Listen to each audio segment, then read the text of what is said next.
Hello, traders. FX Pip Collector here. Today is Thursday, June 19th, and this is my analysis for the Kiwi dollar. If you haven't done so yet, definitely do check out my free Discord channel, link down here in the corner at the end of the video, and make sure to take a look at my website, fxpipcollector.com. Watch the video on my home screen to learn more. So anyways, the Kiwi dollar did make a pretty good push down, but we do have to keep in mind that the higher time frames are definitely still in an uptrend. If we go to the daily definitely did make an engulfing move to the downside, as we can see. So we definitely do have a nice engulfing move down.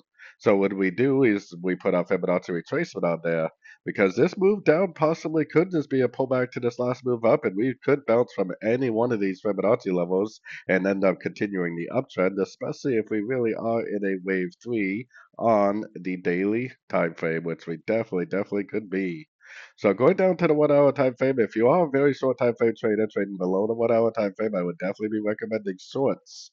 But while you're looking for shorts, you need to be paying very close attention to your Fibonacci levels.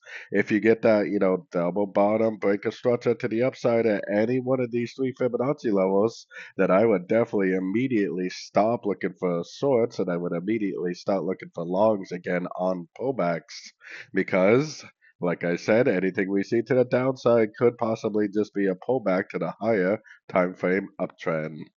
So anyways, don't forget to like and subscribe, and as always, thank you for watching and happy trading.